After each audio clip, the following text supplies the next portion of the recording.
Ja, willkommen zum Teil 2 der Videoreihe zur Software PolPartySign.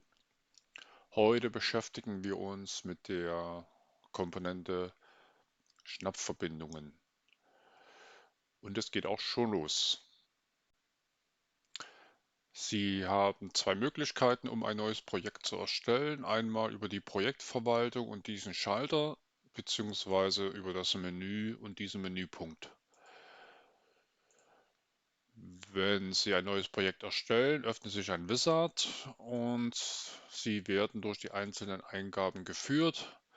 Als erstes müssen Sie die Verbindungsart, das Verbindungsprinzip wählen. Ich mache jetzt mal hier die Biegefeder.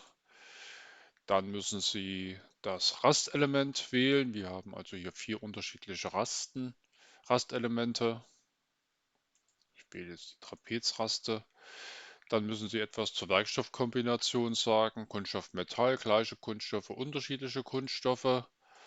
Und Sie können jetzt hier auch schon mal eine Projektbezeichnung eingeben. Das mache ich jetzt einfach mal.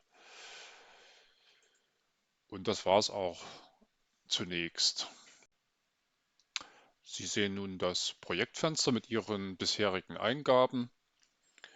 Links die Eingaben, rechts werden dann die Ergebnisse angezeigt. Die Eingaben sind gruppiert und die Gruppen können über diesen Schalter zusammen ein- und ausgeklappt werden. Das können Sie dann auch pro Gruppe tun. Ja, jetzt gehen wir mal die einzelnen Eingaben durch. Wir fangen mit den Geometriedaten an. Die Rastwiplänge, die Schnapphöhe, der Lösewinkel und der Fügewinkel. Sie kriegen auch hier rechts immer Hinweise dargestellt, was noch offen ist. Sie müssen einen Querschnitt wählen. Sie haben mehrere Querschnitte zur Auswahl. Ich wähle jetzt einfach mal Halbkreis zum Beispiel. Doppelklick auf die Geometrie, öffnet sich ein Fenster und Sie geben hier in dem Falle den Radius ein. Enter. Damit ist der Wert übernommen. Das Rastelement haben wir schon gewählt. Sie können das nachträglich verändern und sonstige Eingaben. Wir haben also eine Kunststoff-Metall-Werkstoffkombination gewählt. Sie benötigen noch den Sekantenmodul. Dazu gibt es dann auch entsprechende Berechnungsmodule. Es sind also Berechnungsmodule für den Sekanten-E-Modul integriert, für den Reibungskoeffizienten und für die zulässige Dehnung. Sie können natürlich einfach Ihre Werte verwenden, aber als Orientierung können Sie diese eben auch über diese Berechnungsmodule überschläglich berechnen. Ich übernehme jetzt einfach mal diese Werte aufgrund der Eingaben, die hier getroffen wurden.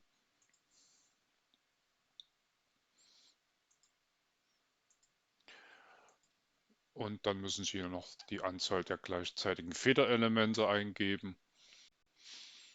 Und mit der letzten Eingabe steht dann auch das Ergebnis fest. Das sehen Sie jetzt im rechten Teil.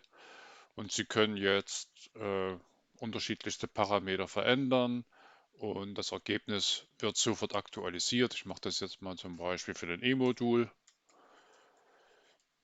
Wenn Sie das jetzt beobachtet haben, hat sich unter anderem die Füge- und Lösekraft verändert. Wie gesagt, das können Sie jetzt auch für die Geometrieparameter machen oder auch für den Querschnitt. Zusätzlich zu diesen Zahlenwerten haben wir auch entsprechende Verlaufsdiagramme, die die Abhängigkeiten bestimmter Eigenschaften auf die Fügekraft, die Lösekraft und in dem Fall die maximale Randfaserdehnung zeigen.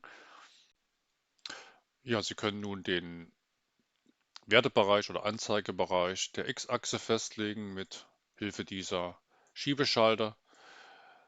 Sie können eine andere Eigenschaft wählen.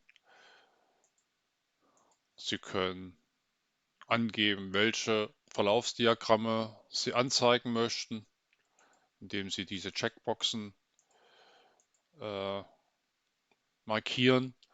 Und Sie können auch hier links Eingabewerte verändern und auch diese Änderungen werden sofort in den Diagrammen wirksam. Ich mache das jetzt einfach mal mit der Anzahl der Federelemente und wenn Sie das beobachten, sehen Sie, dass die Füge- und Lösekräfte sich entsprechend verändern. Ja, und das war auch schon der Teil 2 der Videoreihe zur Software Pool Part Design Modul Schnappverbindung. Im nächsten Teil, im dritten Teil, werden wir uns mit dem Modul Zahlradberechnung beschäftigen.